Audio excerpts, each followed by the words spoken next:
तीन बहनों के जादुई सुनहरे बाल। बहुत समय पहले की बात है।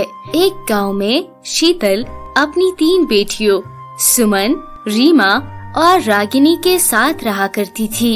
उनकी तीनों बेटियां बहुत सुशील थी, लेकिन दो छोटी बेटियां कुछ शरारती थी। लेकिन बड़ी बेटी सुमन बहुत सुशील थी। वो तीनों अभी छोटी ही थी, स्कूल जाया करती थी और उनके पिता खेतों में काम किया करते थे और उनकी माँ शीतल घर का सारा काम संभाले हुए थे।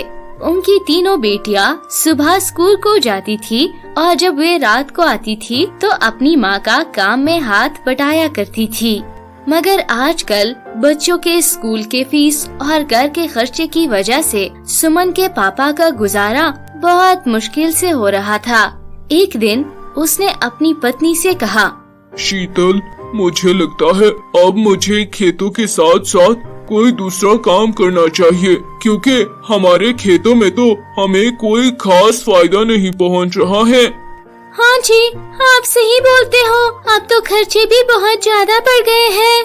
पता है शीतल, मेरे जहन में एक योजना आई है। कैसी योजना जी? ये कि तुम्हें तो बहुत अच्छे अच्छे समोसे बनाने आते हैं, क्यों ना तुम मेरे लिए समोसे बनाया करो और मैं खेतों से फारिग होकर वो समोसे बाजार में बेच दिया करूँ। इस तरह हमारा गुजारा भी होता जाएगा।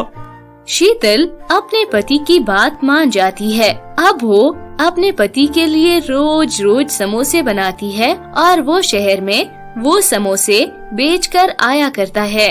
फिर इसी तरह सब कुछ अच्छे से चल रहा होता है। उनकी तीनों बेटियां रीमा, सुमन और रागिनी अब आहिस्ता आहिस्ता बड़ी हो रही थी।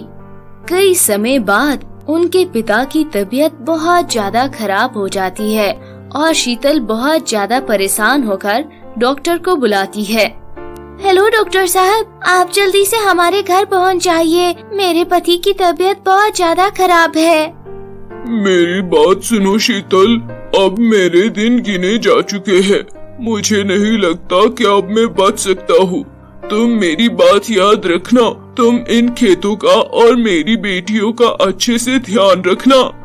अरे जी, आप कैसी बातें कर रहे हैं? ऐसा नहीं हो सकता है। अरे शीतल, मैं बता रहा हूँ ना। अरे जी, अरे आपको क्या हो रहा है? अरे उठिए। डॉक्टर के पहुंचने से पहले ही उसके पति का निधन हो जाता है और वो तीनों बेटियां और माँ अपने घर में रह जाती है। अब न उनके खेतों को देखने वाला कोई था और न ही उनके लिए कमाने वाला कोई था।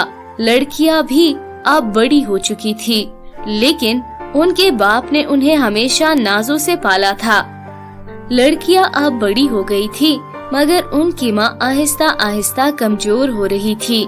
अब उन लोगों ने दोबारा से बाजार में समोसे बेचने का कारोबार खोलने का सोचा था और उनकी माँ खेत संभालती थी। एक दिन उनकी माँ खेत में काम करते करते गिर गई थी और गांव वाले उसे उठाकर घर लेकर आए तो उनकी बेटियां बहुत परेशान हुई। अरे माँ, कैसी हैं आप? कुछ अरसे के लिए तो आपने हमें डरा ही दिया था, लेकिन अब आप खेतों में काम करने नहीं जाया करेगी। अब मैं खेत संभालूंगी। अरे सुनो रीमा और रागिनी, अब तुम दोनों ही जाकर बाजार में समोसे बेच आना। मैं तब तक माँ का और खेतों का ख्याल रखूंगी, ठीक है? ठीक है दीदी, जैसा आप कहती है हम वैसा ही करेंगे। फिर उनकी दोनों छोटी बहनें रीमा और रागिनी समोसे लेकर बाजार में बेचने लगती है। तो रास्ते में उनके मोहल्ले की एक चुगलखोर औरत उनको मिल जाती है और उन्हें बहकाती है। अरे बिटिया, कहाँ जा रही है तुम दोनों? आंटी, हम बाजार में समोसे बेचने जा रहे हैं। अरे क्यों? वो सुमन किधर है? और तुम्हारी माँ भी आजकल नजर नहीं आ रही। वो मेरी माँ का ख्याल रख रही है। अरे क्या जमाना आ गया, छोटी बहनों को बाजार बेच रही है और खुद घर में बैठ के माँ की खिदमत के लाले लगाए हुए हैं। उस औरत की बात सुनकर रीमा और रागिनी बहक जाते हैं और वो बाजार में जाकर समोसे बच्चों में ऐसे ही तकसीम कर लेते हैं और एक जगह पर बैठकर एक दूसरे से कहने लगते हैं, अरे अरे रीमा सुनो, वो आंटी कितना सही बोल रही थी। ये महारानी हमारी माँ बनकर हमारे सर पे खड़ी है और हमसे चीजें बिचवा रही है। खुद तो घर पे बैठ के महारानी बन रही है, हम किस लिए काम करें? हाँ रागिनी, तुम सही कह रही हो, हमने भी कोई काम नहीं करना, चलो हम खेलते हैं। फिर वो शहर में जाकर झूले खेलती है और रात को वो जब खेत से गुजरती है तो वो खेत को थोड़ा सा वीरान देखकर उन्हें एक और बहाना मिल जाता है अपनी बहन से लड़ने के लिए। वो घर पर आकर अपनी बहन सुमन को सुनाने लगती है।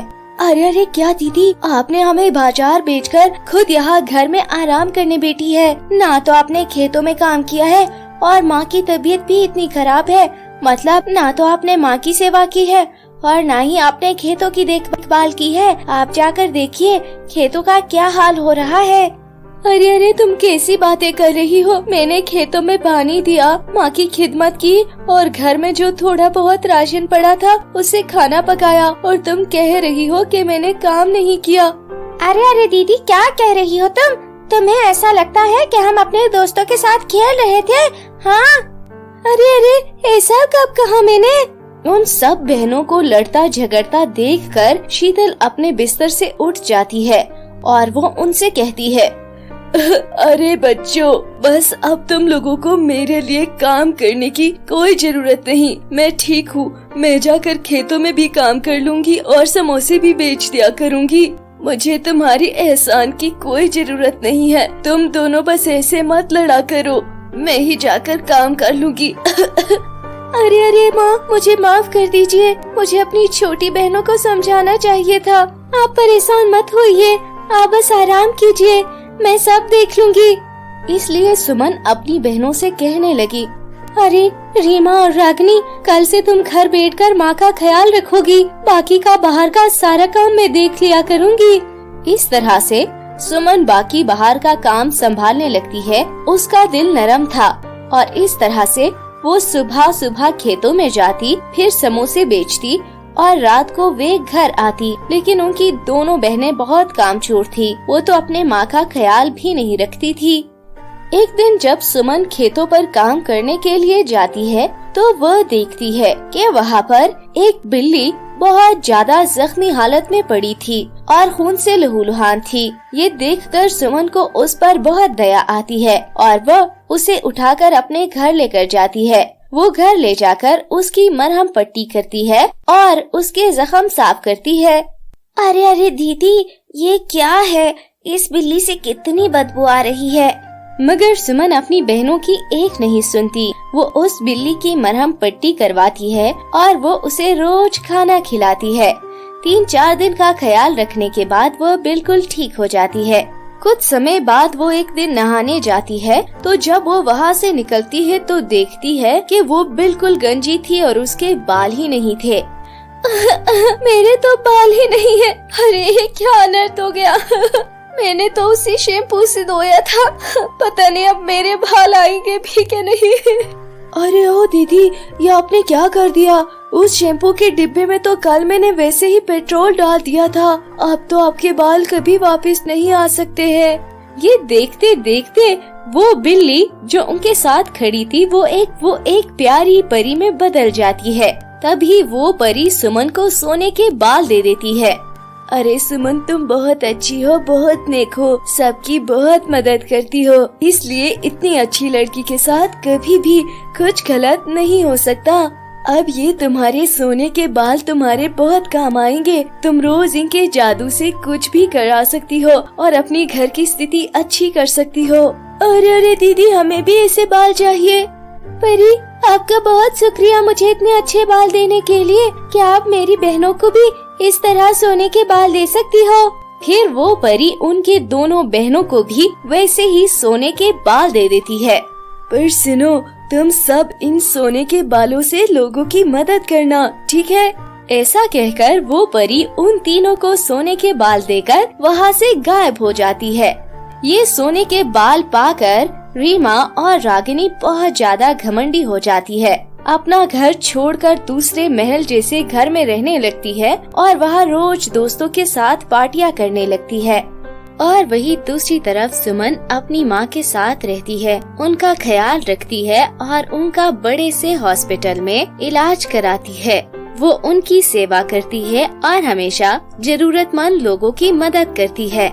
ऐसे ही एक दिन रीमा और रागिनी एक पार्टी में जा रही होती है कि उनके सामने एक बूढ़ा उनसे खैरात मांगने आ जाता है।